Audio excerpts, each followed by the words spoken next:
Overseas Pakistani, उनको हम कमाऊ पूत कहते हैं, सिर्फ इस एक माह के हम पिछले महीने के देख लें $4.1 बिलियन, 4.1 अरब डॉलर में फॉरेन इन्वेस्टमेंट भी नहीं है। हम चीन से जाके जो कर्ज रोल ओवर करवा रहे हैं, ले रहे हैं, $2 अरब का है। अमेरिका से कुछ, यूएई से $1 अरब इमदाद के लिए मरे जा रहे हैं। तो या कोई SIFC के तहत या कुछ सरमायाकारी आ रही है, कोई बिजनेसमैन आ रहा है, तो पाकिस्तान में कितने जी $1 अरब की सरमायाकारी करनी है, तो वो तो सर वो आगे सरमायाकारी, लेकिन ये एक महीने के अंदर $4.1 अरब आपको ओवरसीज़ पाकिस्तानी भेज रहे हैं।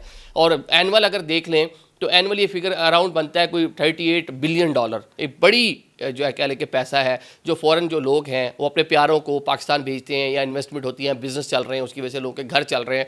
तो एक अच्छी चीज़ है, तो आपको इन लोगों को फैसिलिटेट करना चाहिए, उनके जो मुतालबात हैं वो पूरे करने चाहिए। आप देखते हैं प्राइम मिनिस्टर ने इसका ऐलान तो किया है कि इसके ऊपर जहाँ फिजिबिलिटी और टेंडर्स और सारी चीज़ें होंगी। टाइम कितना लगना है, टाइम टेकिंग प्रोसेस तो होगा, प्रोसीजर तो होगा, 5-7 साल भी लग सकते हैं, लेकिन चले इनिशिएट होगा, शुरू हो जाएगा मामला। तो जो लोग हैं उनमें एक कह लें कि एक इत्मीनान पैदा होगा, जो उनका मुतालबा है उसके ऊपर कह लें कि पेशरफ शुरू हुई, काम शुरू हो गया है।